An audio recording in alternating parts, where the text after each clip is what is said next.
Então aqui com exemplo a gente percebeu que com o efeito Doppler nós temos um emissor de ondas sonoras e um observador dessas ondas sonoras. E a depender de se ele se aproxima ou se afasta do observador, a percepção é diferente. Então, se ele se aproxima, é um som mais agudo, é uma frequência mais alta. Se ele se afasta, é uma frequência mais baixa, é um som mais grave. Se o observador está parado, se nosso bonequinho está parado, a emissão de onda sonora é meio que homogênea. A depender de como ele se movimenta, a gente vai ter uma percepção diferente. Então percebam, a ambulância se aproximando do nosso bonequinho, ele percebe que aquele som é mais agudo, uma frequência mais alta. Então ele já sabe que aquela ambulância está se aproximando.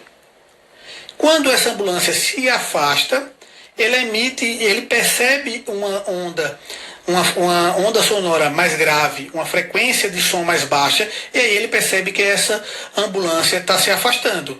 Então, a partir daí, é o princípio do Doppler, do efeito Doppler. E agora, da parte prática, nós temos nosso bonequinho e a ambulância vai chegar. Percebam o som agudo, ela se aproximando. Depois percebam o som mais grave, ela se afastando. Isso é extremamente importante e é utilizado na nossa avaliação cardiográfica. Quando a gente vai falar de ecocardiograma, o efeito Doppler na ecocardiografia, nós falamos principalmente de 3 mecanismos: o Doppler pulsado, o Doppler contínuo e o Doppler colorido, que nada mais é do que uma variação do Doppler pulsado. Quando a gente fala de Doppler pulsado, o nome fala pulsado por quê? Porque ele emite pulsos de ultrassom. Ele emite pulsos de ultrassom, para de emitir esse pulso e aguarda o eco voltar. Então ele emite pulso, aguarda o eco voltar antes de emitir outro pulso. Então é um eco pulsado. E qual é a característica desse eco pulsado? O eco pulsado tem uma importância porque eu consigo delimitar e localizar o ponto de investigação. Então, a partir do meu aparelho de ultrassom, meu aparelho de ecocardiograma, eu consigo colocar o meu observador em um determinado ponto. Por exemplo, eu quero saber qual é a velocidade e qual é a direção de fluxo na via de saída do ventrículo esquerdo. Eu coloco o meu observador, eu utilizo o meu cursor e coloco o meu observador na via de saída do ventrículo esquerdo. Ligo o Doppler pulsado, a partir disso ele vai me dizer naquele local da via de saída do ventrículo esquerdo qual é a direção do fluxo e a velocidade do fluxo.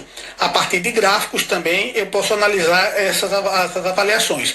Então o Doppler pulsado ele emite um pulso, espera, aguardar, retornar o eco, ok? Então a importância dele é que eu consigo avaliar locais específicos do meu ventrículo, do meu vaso. Então eu consigo direcionar a localização do ponto de investigação.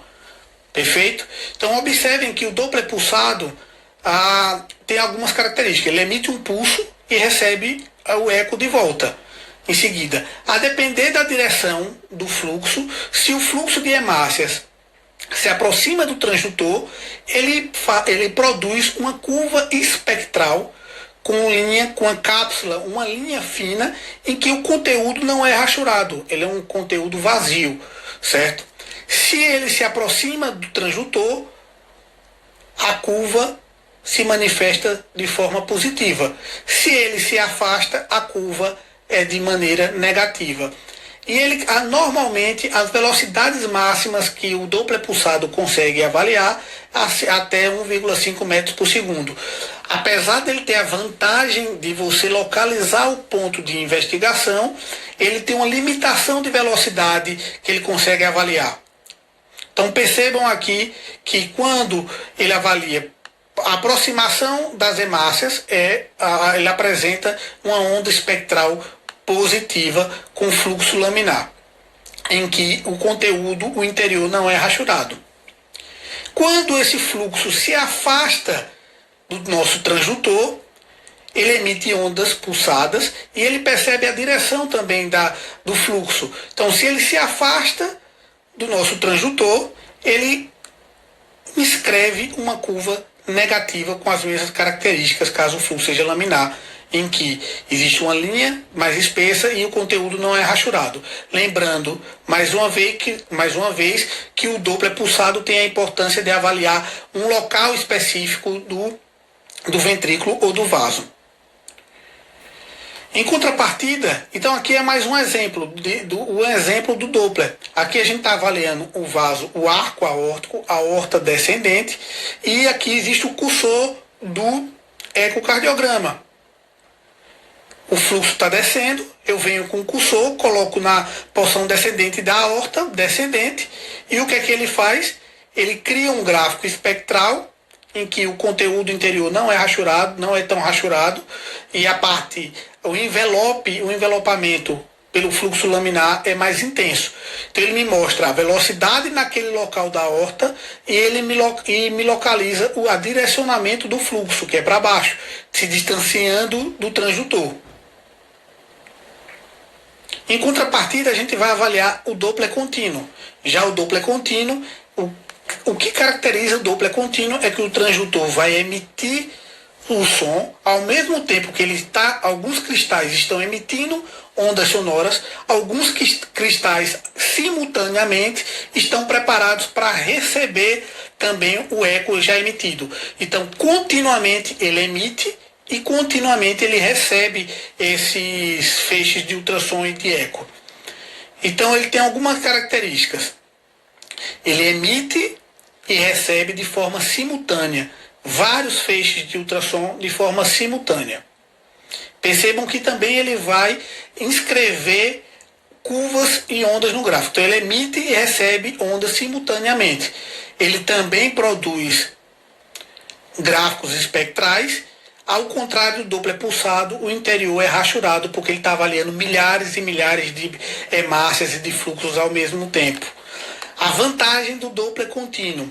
A vantagem é que ele consegue avaliar fluxos com maior velocidade, com velocidades maiores do que o Doppler pulsado. Por exemplo, se eu tenho uma estenose aórtica e eu boto um Doppler pulsado, existe uma turbulência, uma velocidade muito grande nessa estenose aórtica e faz com que o Doppler pulsado não consiga ver o ponto final, o final da curva, pela própria característica do Doppler pulsado. Quando eu boto o Doppler contínuo, eu consigo avaliar toda a velocidade em todo o trajeto da válvula aórtica estenosada. Então a importância do Doppler contínuo é que eu consigo avaliar velocidades mais rápidas, velocidades maiores do que o Doppler pulsado. Em contrapartida, como ele é contínuo, eu não consigo colocar para ele avaliar em determinado local. Eu não consigo colocar que ele avalie só na válvula aórtica. Eu vou colocar o nosso cursor ecocardiográfico na válvula aórtica, mas ele vai avaliar as velocidades em todo aquele trajeto,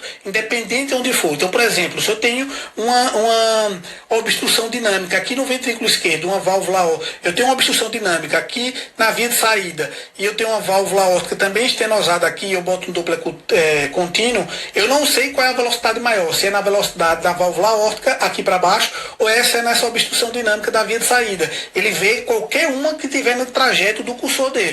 Certo? Também ele avalia se o fluxo é proximal, se ele se aproxima do transdutor, ele inscreve uma curva positiva, se ele se afasta, ele inscreve uma curva negativa, todas com essa característica de rachurado, certo? No seu interior. E o importante é que ele não avalie o local, ele avalia todo o percurso, a velocidade no percurso todo do seu cursor. E percebam que ele avalia velocidades mais altas do que 1,5 metros por segundo. Então, em situações que eu preciso, que existem velocidades mais altas do que 1,5 centímetros a 1,5 metros por segundo, o Doppler contínuo é mais adequado. E a gente parte para o Doppler pulsado, o Doppler colorido. O Doppler colorido, o Color Doppler, ele se baseia em Doppler pulsado. É como eu tivesse nessa área de secção, eu utilizasse vários pontos de observação do Doppler pulsado. E qual é a importância do Doppler colorido? O Doppler colorido avalia o fluxo, como se comporta o fluxo dentro de alguma estrutura, principalmente a estrutura do coração, como é o caso da ecocardiografia. Se esse fluxo se organiza, se direciona ao transdutor, convencionalmente se declara que esse fluxo em direção ao transdutor tem uma cor vermelha. Se ele se afasta, o fluxo tem uma cor azul. Então é importante, não é que a cor vermelha é um sangue arterial e a cor azul é um sangue venoso. Não, nada disso. Se ele se aproxima, ele nada mais é do que uma representação gráfica convencionada de que todo fluxo que se aproxima do transdutor é um fluxo vermelho e todo fluxo que se afasta do transdutor é um fluxo azul.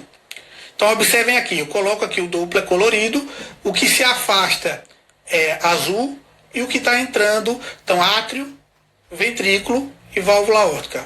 O que está entrando do átrio para o ventrículo, então do átrio para o ventrículo é vermelho, está se aproximando do transdutor, e o que está saindo para a válvula aórtica é azul. Em algumas situações ocorre em que existe uma turbulência, um aumento de velocidade turbilhonado, e essa velocidade turbilhonada se caracteriza